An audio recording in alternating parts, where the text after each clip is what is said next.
সাহাবী হযরত আব্দুল্লাহ ইবনে মাসউদ রাদিয়াল্লাহু তাআলা আনহু বলেন, উতলুব কলবাকা ফি সালাতি মাওয়াতিন। ও দুনিয়ার মানুষ, তোমার দিল জিন্দা না মুর্দা তুমি তিন জায়গায় খোঁজো, তিনটা জায়গায় পরীক্ষা করো তোমার দিল জিন্দা না মুর্দা। এক নাম্বার ফি তিলাওয়াতিল কোরআন, তোমার কাছে কোরআনের তেলাওয়াত ভালো লাগে কিনা, কোরআনের মজলিস ভালো লাগে কিনা, কোরআনের সম্পর্ক ভালো লাগে কিনা, কোরআনের তাফসীর ভালো লাগে কিনা, কোরআনের মাদ্রাসা ভালো লাগে কিনা, এক কথায় কোরআন কেন্দ্র করে যত কিছু আছে তোমার কাছে ভালো লাগে কিনা। দুই নাম্বার ওয়াফি মাজালিজ যিকরি, জিকির তোমার কাছে ভালো লাগে কিনা, যেই শব্দেই হোক সুবহানাল্লাহ, আলহামদুলিল্লাহ, লা ইলাহা ইল্লাল্লাহ, আল্লাহু আকবার, আল্লাহ আল্লাহ আল্লাহ, লা হাওলা ওয়ালা কুওয়াতা ইল্লা বিল্লাহ, হাসবুনাল্লাহ ওয়া নি'মাল ওয়াকিল, নি'মাল মাওলা ওয়া নি'মান নাসির।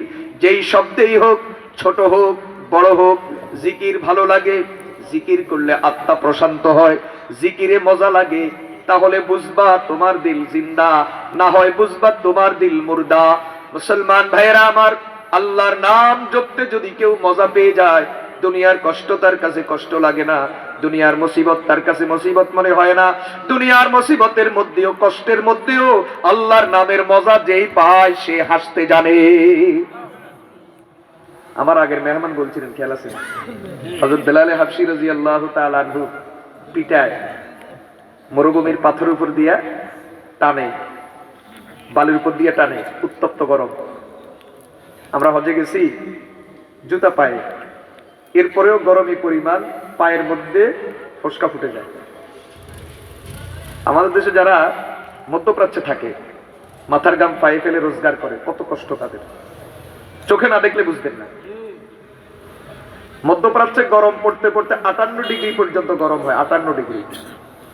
আমাদের বাংলাদেশে গত বছরের আগের বছর 2024 সাল, বিগত 70 বছরের তুলনায় ওই বছর গরম বেশি পড়ছে। তাও কত? একদিন এক জায়গাতে, সারা বাংলাদেশে না, মাত্র 46। একদিন বাংলাদেশের এক জায়গাতে সর্বোচ্চ গরম গত 70 বছরে 46 ডিগ্রি। মনে পড়ে কিনা আপনাদের, মানুষ তখন কেমন পাগলের মতো হয়ে গেছে। আর মধ্যপ্রাচ্যে গরম বাড়তে বাড়তে 58 ডিগ্রি পর্যন্ত গরম বাড়ে। চিন্তা করেন অবস্থাটা কি। ওই উত্তপ্ত মরুভূমির ভিতরে, গরমের ভিতরে হযরত বেলালকে গলার মধ্যে রশি লাগাইয়া পাথরের উপর দিয়া, মরুভূমির বালুর উপর দিয়া টানে। এরপরেও আহাদ আহাদ বলে হযরত বেলাল রাদিয়াল্লাহু তাআলা আনহু ডাক দিতে থাকে। হুশ যখনই আসে তখনই আবার আল্লাহ বলে ডাক দেয়।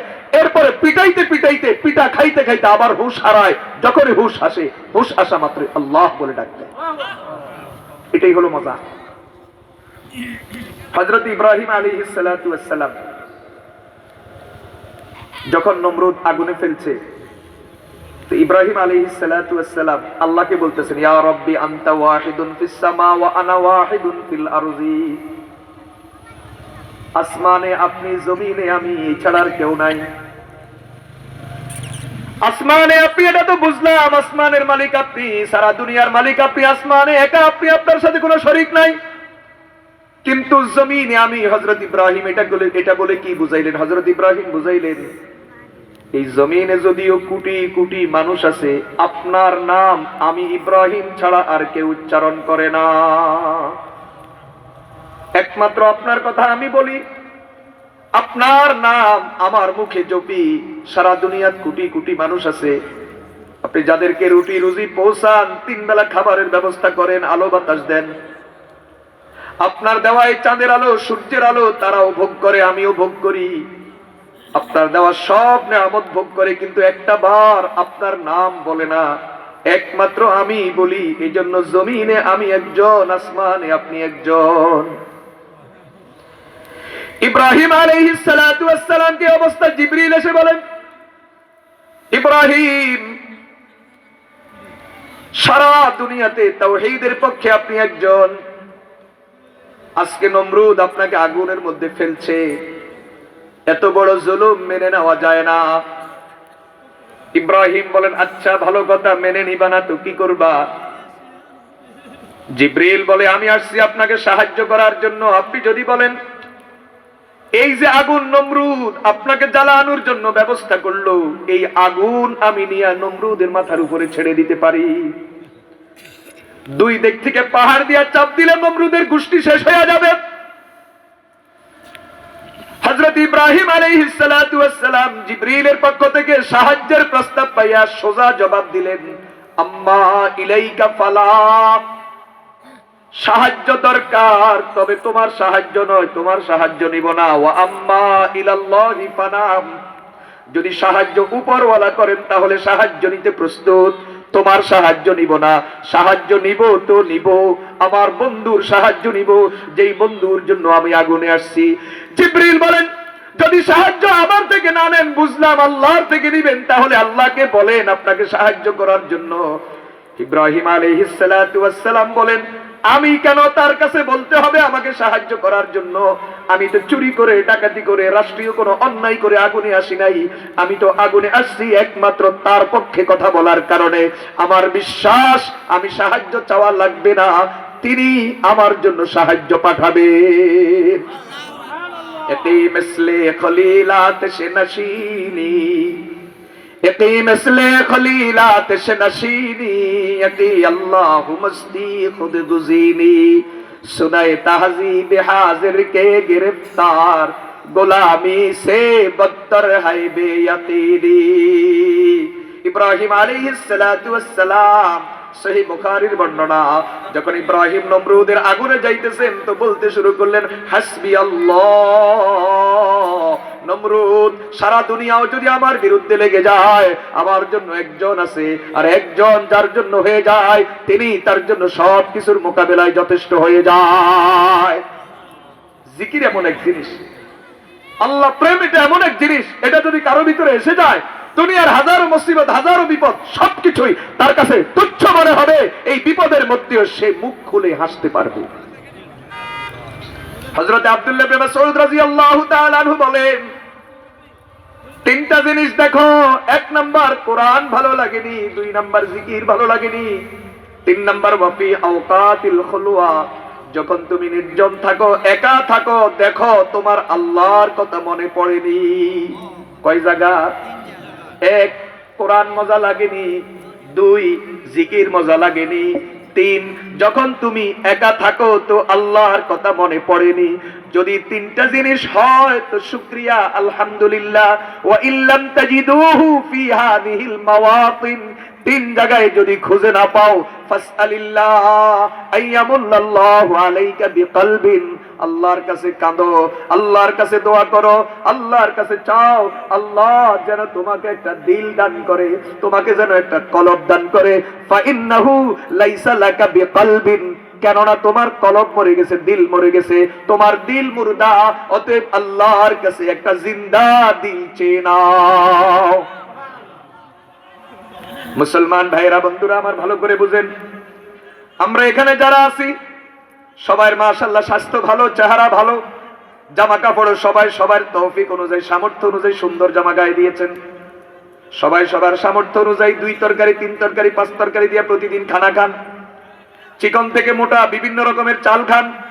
মাশাআল্লাহ সবার বিল্ডিং আছে, টিনের ঘর যদি থাকে, ভিটি পাকা, সাইট ওয়াল, সাতডালাই বিল্ডিং, টাকা পয়সার অবস্থা ভালো, সব ঠিক আছে, কিন্তু ভিতরের ভিতরে যেই দিল, কলবের ভিতরে যে কলব, যেই দিল, দিল জিন্দা না মুর্দা?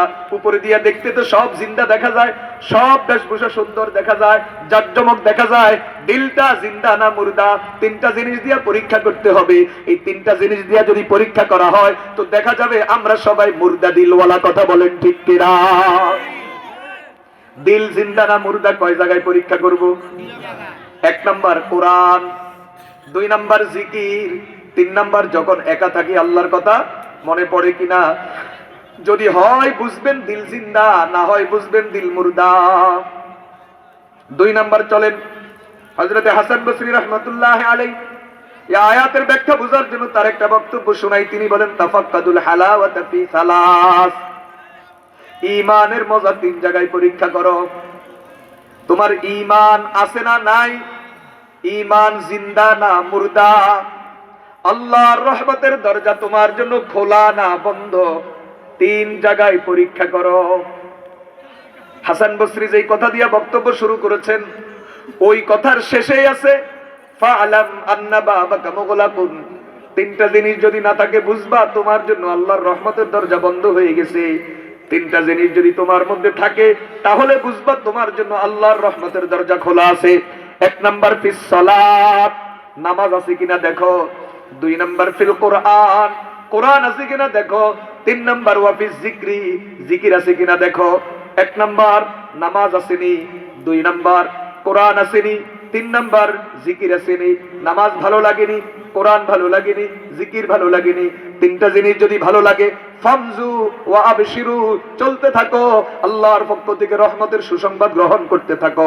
ওয়া ইল্লা, 3 জিনিস যদি না থাকে, নামাজ নাই, কোরআন নাই, জিকির নাই, ফাআলাম আন্নাল বাবা মুগলাকুন, তাহলে জেনে রাখো তোমার জন্য আল্লাহর রহমতের দরজা বন্ধ হয়ে গেছে। নাউজুবিল্লাহ বলেন। কয়টা জিনিস? 3টা জিনিস যদি থাকে তার জন্য আল্লাহর রহমতের দরজা খোলা, 3 জিনিস যদি না থাকে তার জন্য আল্লাহর রহমতের দরজা বন্ধ। 1 নাম্বার নামাজ আছে, আল্লাহর রহমতের দরজা খোলা আছে। 2 নাম্বার কোরআনের তেলাওয়াত আছে, আল্লাহর রহমতের দরজা খোলা আছে। 3 নাম্বার জিকির আছে, তো আল্লাহর রহমতের দরজা খোলা আছে। কোনোটাই নাই, তার জন্য আল্লাহর রহমতের দরজা বন্ধ হয়ে গেছে। নাউজুবিল্লাহ বলেন। এখন দেখেন, আমরা একটু মিলাই, আমাদের কাছে নামাজ ভালো লাগেনি। এই দেশে এরকম বহু মানুষ আছে যারা প্রতিদিন কাজ থাকলেও বাজারে আসে, কাজ না থাকলেও বাজারে আসে, কাজ থাকলেও চা দোকানে আসবে, কাজ না থাকলেও আসবে, ঘন্টাকে ঘন্টা আড্ডা দিবে। 1 কাপ চা খাওয়া শুরু করলে সহজে শেষ হয় না। এক টান দেয়, আবার কত কথা বলে, হাসে, হাসায়, নিজেও হাসে, মানুষকেও হাসায়, অনেক কথা বলে, অনেক কথা জানে, অনেক রসিক, কথা বলে মজা দিতে পারে, কথা বলে হাসাইতে পারে, কথা বলে কাঁদাইতে পারে। এইভাবে ঘন্টাকে ঘন্টা কাটাইয়া দেয়, বাজারে আড্ডা দেয়, দোকানে আড্ডা দেয়, রাস্তায় আড্ডা দেয়, বন্ধু বান্ধব নিয়ে ঘুরে, সময় নষ্ট হয় না, সময় লস মনে করে না।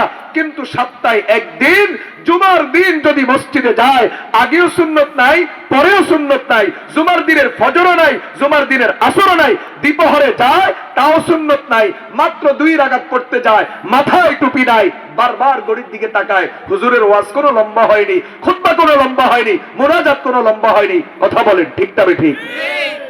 বুঝা গেল এ নামাজে মজা পায় না, নামাজ তার কাছে ভালো লাগে না। এখন কেন গেল?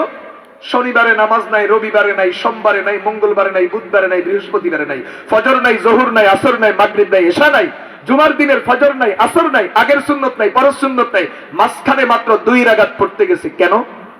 কয়েকটা কারণ। 1 কারণ, জুমাও যদি না পড়ি, আমি মরলে কেউ জানাজা পড়বে না। মুসলমানের দেশ তো, মুসলমানের সমাজ ভয়ে আছে, জানাজাটা অন্তত হালাল করা দরকার। 2, জুমার দিন এলাকার বিভিন্ন জায়গায় মাঝে মাঝে একটু দাওয়াত সাওয়াতের আয়োজন থাকে, তো আমি যদি জুমাও না পড়ি আমাকে কেউ দাওয়াত দিবে না।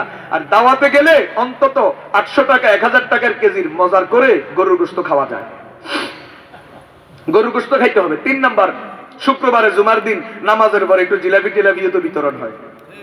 তাহলে উদ্দেশ্য কি? জিলাপি খাবে, গরুর গোশত খাবে, আর মরার পরে জানাজাটা হালাল করবে। এদেশে এরকম বহু মুসলমান আছে যারা জুমাও মাঝে মাঝে মাইক দেয়, কোনো ব্যস্ততা থাকলে, কোনো কাজ থাকলে, কোনো অসুবিধা থাকলে জুমাও পড়তে যায় না। কথা বলেন ঠিক তবে ঠিক। জুমার দিন নামাজ পড়তে যায়, সুন্নত নাই, আগেও পড়ে না, পরেও পড়ে না। মিলাদের জিলাপি নিবি কিন্তু সুন্নত পড়বে না, বসে থাকবে, মাথায় টুপি নাই। এমন পোড়া কপাল। জুমার দিন সপ্তাহে 1টা দিন নবীর সুন্নত 20 টাকার একটা টুপি মাথায় দিতে পারে না, কিন্তু ফতুয়া জানে টুপি মাথায় দেওয়া সুন্নত, টুপি না দিলেও নামাজ হয়। আছেন এরকম পণ্ডিত? হ্যাঁ, যদি বলা হয় কি ব্যাপার, মাত্র 1টা দিন মসজিদে আসলাম, মাথায় টুপি নাই কেন? বড় মুফতি সাহেব, আরে টুপি মাথায় দেওয়া সুন্নত, টুপি না দিলেও তো নামাজ হয়। কথা কয় না? আসেনি? আমাদের এই কুমিল্লার সন্তান, এই কুমিল্লার সূর্য সন্তান, বাংলাদেশের এক শ্রেষ্ঠ আলেম ছিলেন, হাটহাজারী মাদ্রাসার মুহাদ্দিস ছিলেন, আল্লামা মুমতাজুল করিম বাবা হুজুর। 14 গ্রাম বাড়ি সম্ভবত, 14 গ্রাম বাবা হুজুর। বাবা হুজুর নামে প্রসিদ্ধ ছিলেন সারা বাংলাদেশে, বহুত বড় বুজুর্গ আলেম ছিলেন।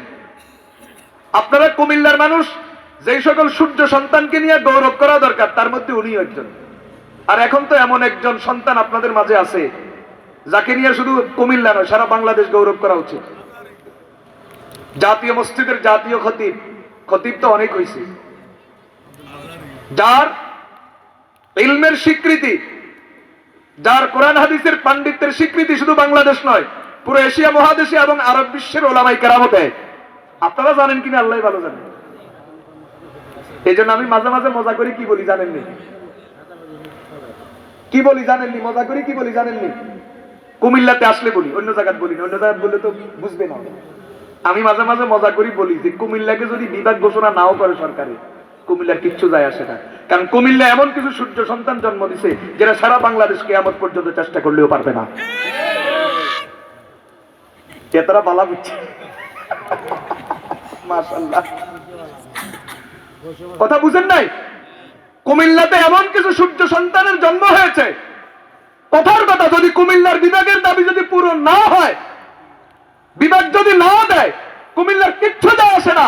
কুমিল্লা এমন কিছু সূর্য সন্তান জন্ম দিয়েছে, আমি তো পরিষ্কার বলি, আল্লামা মুফতি আব্দুল মালিক হাফিজাহুল্লাহ জাতীয় মসজিদের খতিবের মতো আরেকটা আলেম সারা বাংলাদেশ কিয়ামত পর্যন্ত চেষ্টা করলে তৈরি করতে পারবে না। ওনার লেখা কিতাব আরব বিশ্বের বিভিন্ন ইউনিভার্সিটিতে পড়ায়। আপনারা কি মনে করেন? আরবের মানুষ, আরবের আলেমরা বাংলাদেশের আলেমদেরকে আলেমই মনে করে না। এরা মনে করে আমরা সৌদি আরব, আমরা নবীর দেশের মানুষ, আমরাই আমরা। তাদের ভিতরে এরকম একটা ভাব আছে। আরবের আলেমদের মধ্যে কি এমন একটা ভাব কাজ করে যে আমরা নবীর দেশের মানুষ, কোরআন হাদিস আমাদের দেশে নাজিল হয়েছে, আমরা আরবি জানি, ওরা বাঙালি, ওরা কি বুঝবে, এরকম একটা ভাব। সেই আরবদের বড় বড় বিশ্ববিদ্যালয়গুলিতে আপনাদের কুমিল্লার সন্তান আল্লামা আব্দুল মালিকের লেখা বই পড়ানো হয়, সিলেবাস মুক্ত আরবের বিভিন্ন বিশ্ববিদ্যালয়ে। এই জন্য বলি, আমি মাঝে মাঝে মজা করে বলি যে কথার কথা যদি বিভাগ আপনারা নাও পান, কিচ্ছু যায় আসে না, এক আব্দুল মালিকই আপনাদের গৌরবের জন্য যথেষ্ট। বাকি আল্লাহ তাআলা আপনাদের দাবিও পূরণ করে দেয়।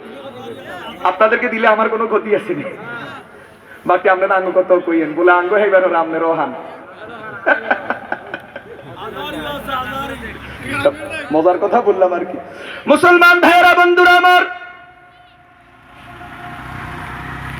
আপনাদের কুমিল্লার সূর্য সন্তান বাংলাদেশের শ্রেষ্ঠ এক মুহাদ্দিস, হাটহাজারী মাদ্রাসার মুহাদ্দিস ছিলেন আল্লামা মুমতাজুল করিম বাবা হুজুর।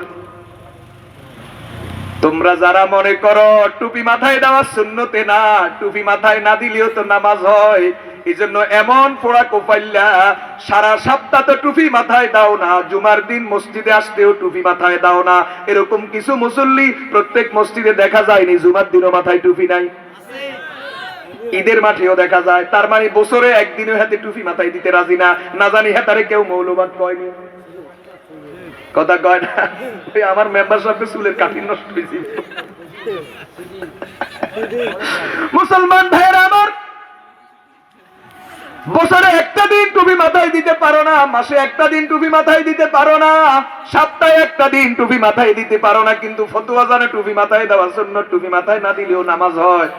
তোমাদের কুমিল্লার সূর্য সন্তান আল্লামা মুমতাজুল করিম বাবা হুজুর তোমার জন্য একটা উদাহরণ দিয়েছেন। হ্যাঁ, কথা ঠিক, টুপি মাথায় না দিলেও নামাজ হয়, তবে কোন ধরনের নামাজ হয় শুনবানি। যেমন তরকারি রান্নতে লবণ লাগে, মরিচ লাগে, লবণ আর মরিচ না দিলেও তরকারি রান্না হয়। বালা করে বুঝিও, তরকারি রান্নতে লবণ লাগে, তরকারি রান্নতে মরিচ লাগে, মরিচ আর লবণ না দিলেও তরকারি রান্না হয়। তবে এটা এমন জাতের তরকারি যেই তরকারি কেউ খায় না, আর যেই মহিলা এমন তরকারি রাঁধছে ওই মহিলার স্বামী যদি বদমেজাজ হয়, তরকারির ফাতিল তার সোয়ার উপরে মারিব। কথা কয় না? এই কথা যদি বুঝে থাকো, তোমাদের কুমিল্লার সন্তানের কথা যদি বুঝে থাকো, তাহলে এখন এই কথাটাও বুঝো। আল্লামা মুমতাজুল করিম তিনি বলেন, ঠিক তেমনি ভাবে টুপি ছাড়াও নামাজ হয়, মগর এমন হওয়া হয় কিয়ামতের ময়দানে উঠলে ফেরেশতা তোর আমলনামার গাঁটটি ধরে তোর মাথার উপরে মারবে। বলেন, ইচ্ছা করে কখনো সুন্নত ছাড়বেন? ছাড়বেন? আল্লাহ আমাদেরকে সুন্নতের পাবন্দি করার তৌফিক দান করেন। বলেন কবরের 3 নম্বর প্রশ্ন কি? 3 নম্বর প্রশ্ন, তিন ওয়ামান নাবিয়্যুকা অথবা ওয়ামান হাযার রাজুল আল্লাযী বুইসা ফীকুম, আসেনি? 1 নম্বর মান রাব্বুকা ওয়া মা দীনুকা, 3 নম্বর ওয়ামান নাবিয়্যুকা অথবা ওয়ামান হাযার রাজুল আল্লাযী বুইসা ফীকুম। ভালো করে বুঝো, কবরের 3 নম্বর প্রশ্নের উত্তর নবীকে নিয়া। যদি নবীর সুন্নত না থাকে, নবীর ইত্তেবা অনুসরণ যদি না করো, তোমার মুখ দিয়া নবীজি মুহাম্মদ অথবা ওয়াহাদা মুহাম্মাদুর রাসূলুল্লাহ সাল্লাল্লাহু আলাইহি ওয়াসাল্লাম মুখ দিয়া বের হবে না। যার জীবন যেটা তার মুখে দিয়ে বের হবে। এটা যদি তোমরা কিছু মনে না কারণ একটা উদাহরণ দিতাম নি। এই যে যেমন এখন ইদানিং কিছু লোক বক্তব্যের মধ্যে উল্টাপাল্টা করেনি, তারা ওই যারা দল পাল্টাইছে, এরা এতদিন একটা ছিল, এখন দল পাল্টাইছে। তো এখন হে ভুলি গেছে হের দল কোনটা, খাড়াইছে আর ওই আগেরটা মোদি বার হয়। কথা কয় না। আমরা কিছু মনে করি, আমি শুধু ভাই বুঝার জন্য উদাহরণটা দিচ্ছি। ধরেন কথার কথা, আগে ছিল আওয়ামী লীগ, এখন হচ্ছে কি? তো আওয়ামী লীগের তো একটা কি আছে, স্লোগান আছে। এখন হে বক্তব্য দিতে দাঁড়াইছে, এখন হে যে দল পাল্টাইছে এটা ভুলে গেছে, মোদি বার হইছে কোনটা। আরেকবার আমাদের কমলনগর যিনি গাড়িতে ছিলেন উনি আমাকে ঘটনা শোনাইছেন। উনি আগে ছিলেন বিএনপি করতেন, পরে যোগ দিছে কোথায়? আওয়ামী লীগে। তো লক্ষ্মীপুরের সমাবেশ, তৎকালীন প্রধানমন্ত্রী লক্ষ্মীপুর আসতেছে, গাড়ি ধরাই আসতেছে, তো স্লোগান দিতেছে। এখন স্লোগানের দায়িত্ব তার, ওই গাড়িতে স্লোগানের দায়িত্ব তার, যে লোকটা দল পাল্টাইছে। এখন ওদের স্লোগান তো হলো জিয়ার সৈনিক, বা স্লোগান হলো কি বাংলাদেশ জিন্দাবাদ, আর এদের স্লোগান হলো জয় বাংলা জয় বঙ্গবন্ধু। তো এখন ও তো বলা দরকার জয় বাংলা, যেহেতু এখন সেই দলে আসছে, কিন্তু তার মুখ দিয়ে বাইরে দিচ্ছে জিয়ার সৈনিক, দুইটা শুরু করছে খনি। কি বুঝলেন? আমি বুঝাইলাম এটা ভাই, আমি আপনার দল পাল্টানোর সমালোচনা করছি না, আমি শুধু এটা বুঝাইতে চাইলাম যে এতদিন আপনি যেটা ছিলেন, যেটার উপরে আছেন, ওইটা সহজে আপনি পাল্টাইতে পারবেন না। সারা জনম আপনি কখনো নবীর সুন্নত মানেন নাই, নবীর সুন্নতের বিরুদ্ধাচরণ করছেন। এখন কবরে গেলে যখন আপনাকে প্রশ্ন করবে মান নবিয়্যুকা, আপনার মুখ দিয়ে বের হয়ে যাবে নবীজি মুহাম্মদ, কখনোই হবে না, বরং জবাব বের হবে হা হা লা আদ্রি, হায় আফসোস আমি কিচ্ছুই জানি না। নবীর আদর্শ থাকতে হবে তো নবীজি মুহাম্মদ বের হবে, রবের নির্দেশ থাকতে হবে তো রব্বি আল্লাহ বের হবে, জিন্দেগিতে ইসলাম থাকতে হবে তো দ্বীন আর ইসলাম বের হবে, না হয় ওই যেটা করছো এটা বাইরে। কথা বুঝে আসছে রে? আপনাদের কুমিল্লার সূর্য সন্তান আল্লামা মুমতাজুল করিম বাবা হুজুরের উদাহরণ বুঝে আসছেনি? টুপি ছাড়া নামাজ হয়, যেমন লবণ ছাড়া তরকারি রান্না হয়, লবণ ছাড়া তরকারির যেই গতি, টুপি ছাড়া নামাজের সেই গতি, অতএব সামনেও টুপি ছাড়া যাইও। আমার বয়ানে বিরোধী এখন আপনাদের মেম্বার সাহেব নাকি বলেন, টুপি ছাড়া না টুপি দিয়া? আল্লাহ আমাদেরকে কবুল করেন, আমিন বলেন। প্রিয় ভাইয়েরা বন্ধু আমার, ভালো করে শুনেন, বাজারে আড্ডা দেয় সময় নষ্ট হয় না, মসজিদে আসলে সময় নষ্ট হয়, বারবার শুধু ঘড়ির দিকে তাকায়। হুজুরের মুনাজাত লম্বা হয় বিরক্তি লাগে, খুতবা লম্বা হয় বিরক্তি লাগে, নামাজ লম্বা হয় বিরক্তি লাগে। তোমার যখন মসজিদ আসলে যখন জ্বালা পোড়া শুরু হয়, অস্থিরতা শুরু হয়, মনে হয় যেন র‍্যাব তাকে হাত পা বাইন্দা রিমান্ডে নিয়ে গেছে, ওইটা যেমন কষ্ট, মসজিদে আসলেও এমন অস্থির অস্থির লাগে। বোঝা গেল তোমার ঈমান মরে গেছে, বোঝা গেল তোমার জন্য আল্লাহর রহমতের দরজা বন্ধ হয়ে গেছে। বুঝতেছেন নি কথা?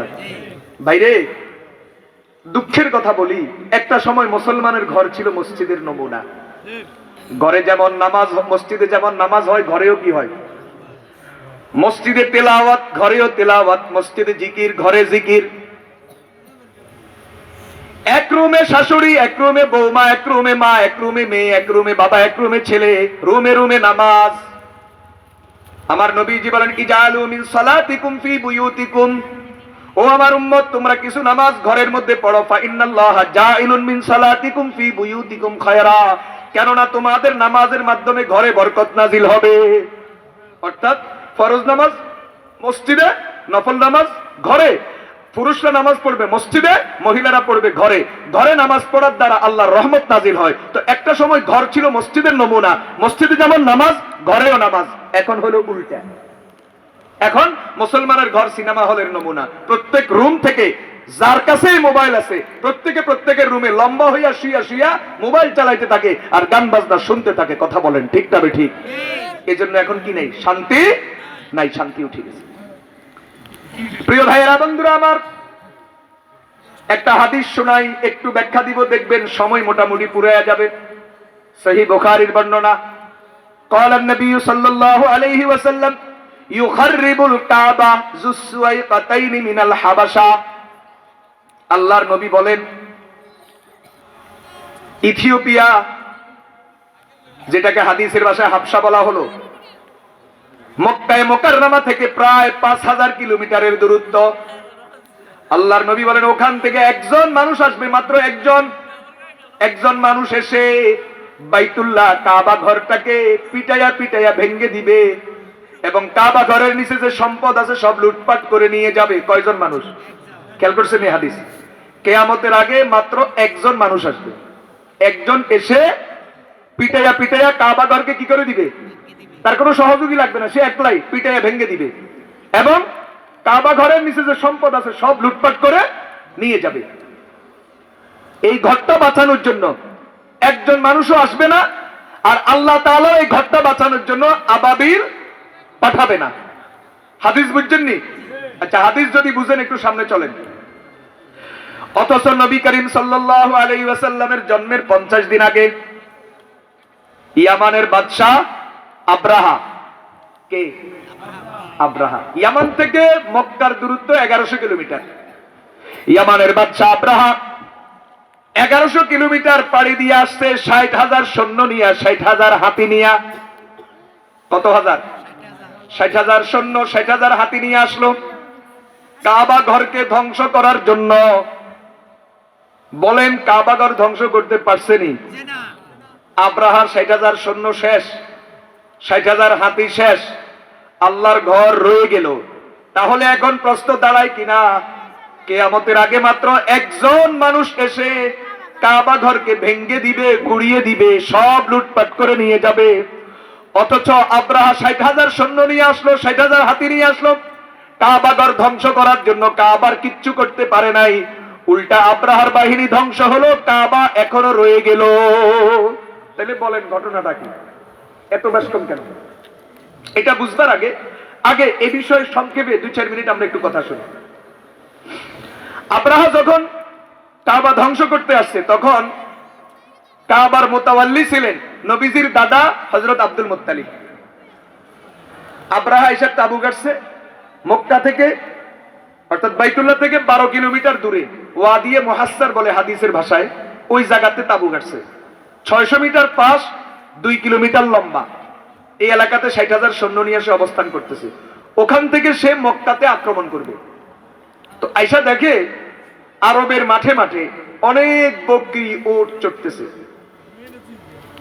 আব্রাহার মাথায় আসছে শয়তানি, আমরা তো কাবা ধ্বংস করতে আসছি, ধ্বংস করবই। শব্দ বুঝিয়ে, আমরা তো কাবা ধ্বংস করতে আসছি, কাবা ধ্বংস করবই। আমাদের মোকাবেলা করার মতো ক্ষমতা কুরাইশের নাই, আমরা যা চাই তা হবে। এখানে একটা কথা বলা দরকার, সেটা হলো যেই যুগে যেইবা যারা যখনই মনে করেছে যে আমাদের প্রতিদ্বন্দ্বী কেউ নাই, আমাদের মোকাবেল কেউ নাই, আমাদেরকে ধরার কেউ নাই, সবকিছু আমাদের নিয়ন্ত্রণে, এটা যারা মনে করেছে এরাই যুগে যুগে সবচেয়ে বেশি জালেম হয়েছে। আর আল্লাহর গজব এদেরকে পাইকারি দরে ধ্বংস করে দিয়েছে। এদেরকে আল্লাহর গজবে ছাড়ে না। আব্রাহার ভিতরে ভাব আসছে যে কুরাইশের ক্ষমতা নাই 60,000 সৈন্য, 60,000 হাতি, এই বিশাল বাহিনীর মোকাবেলা করার। অতএব কাবা তো আমরা ধ্বংস করবই, তার আগে একটু লুটপাট করি। তো সৈন্যদেরকে হুকুম দিছে, উট বকরি যা দেখো সব নিয়ে যাও। এর মধ্যে নবীজির দাদা আব্দুল মুত্তালিবের 200 উট ছিল। কয়শো? 200 উটের বাজার মূল্য এখন বর্তমানে 10 কোটি টাকা। কত কোটি টাকা? 10 কোটি টাকা। মুসলমান ভাইরা আমার, আব্রাহার নির্দেশ পাইয়া তার বাহিনী সব উট বকরি ধরে ধরে নিয়ে আসলো। এর মধ্যে নবীজির দাদা আব্দুল মুত্তালিবের 200। আব্দুল মুত্তালিবের কাছে খবর গেল, দাদা আব্রাহা আসছে কাবা ঘর ধ্বংস করার জন্য, কিন্তু এখন সে তো আপনার 200 উট নিয়ে গেল। আব্রাহা খবর পাওয়ার পরে, আব্দুল মুত্তালিব খবর পাওয়ার পরে চলে গেল আব্রাহার কাছে।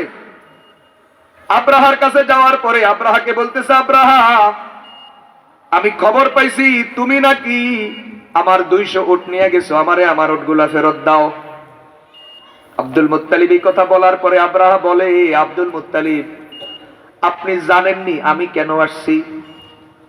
আব্দুল মুত্তালিব বলে, হ্যাঁ, আপনি কেন আসছেন আমি জানি, আপনি আসছেন কাবা ঘর ধ্বংস করার জন্য। এখন আব্রাহা বলে, যদি আপনি জেনে থাকেন আমি কাবা ঘর ধ্বংস করতে আসছি, তাহলে আপনি কাবার ব্যাপারে কোনো কথা বলেন না কেন? কারণ আপনি তো কাবার মুতাওয়াল্লি, আমার কাছে তো মনে হয় আপনার এই কথা বলা দরকার। আব্রাহা, 200 উট নিয়ে গেছো, লাগলে আরো 2000 নাও। এরপরেও আমাদের বাপদাদার ঐতিহ্য, আল্লাহর ঘর, নবী ইব্রাহিমের স্মৃতি, কাবার উপরে হাত তুলিও না। আচ্ছা, আপনারা বলেন তো, আপনাদের এই রওজাতুল কোরআন মাদ্রাসা যদি কেউ ভাঙতে আসে, আপনারা কি চুপচাপ দাঁড়ায় তামসা দেখবেন, নাকি নিজের জীবনের সর্বোচ্চ দিয়ে আপনারা এটা প্রতিহত করবেন?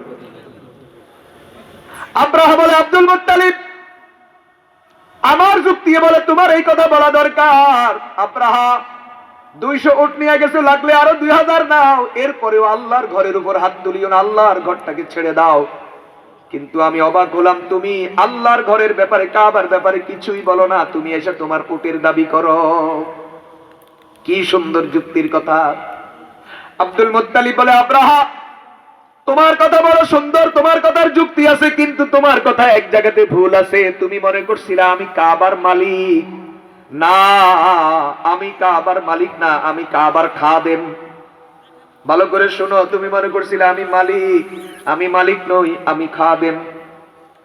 এই জন্য আমরা পরিষ্কার বলি, সারা দুনিয়ার যত মসজিদ, যত মাদ্রাসা, যত দ্বীনের প্রতিষ্ঠান, মুহতামিম বলেন, বড় হুজুর বলেন, মুতাওয়াল্লি বলেন, জমিনদাতা বলেন, ওয়াকফদাতা বলেন, সভাপতি বলেন, সেক্রেটারি বলেন, কমিটি বলেন, ইমাম বলেন, খতিব বলেন, এরা কেউ মালিক নয়, মালিক আল্লাহ। এরা সবাই হলেন খাদেম। আব্দুল মুত্তালিব বলে, আব্রাহা, আনা রব্বুল ইবিল ওয়ালিল বাইতি রব্বুন সায়ামনাহু। আমি উটের মালিক, আমারে আমার মালিকানা বুঝিয়ে দাও। ঘরের মালিক যিনি, তিনি তোমার থেকে তার মালিকানা বুঝে নিবে।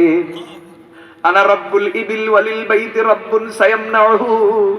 আমি উটের মালিক, আমারে আমার মালিকানা বুঝিয়ে দাও। কাবার মালিক যিনি, তিনি তোমার থেকে তার মালিকানা বুঝে নিবেন। এই কথা বলার পরে আব্রাহা তার সৈন্যকে হুকুম দিল, বড় লোক তার উটগুলা দিয়া দাও। আব্দুল মুত্তালিব তার উটগুলা বুঝে নিল, উটগুলা নিয়ে চলে আসলো ডাইরেক্ট কাবার চত্বরে। কাবার গিলাফ ধরে আল্লাহকে বলে, আল্লাহ, আমার উটগুলা নিয়ে গেল আব্রাহা। ও যদি ফেরত না দিত আমার কিছুই করার ছিল না, কারণ সে তো বাদশাহ, তার কাছে সৈন্য আছে, অস্ত্র আছে, আমি নিরস্ত্র নিরীহ, আমার কোনো ক্ষমতা নাই। আল্লাহ, তুমি তার দিলে দয়া দিছো, এই জন্য সে আমার উটগুলা ফেরত দিছে। আল্লাহ, তুমি সাক্ষী থাকো, এই 200 উট আমি আর নিব না।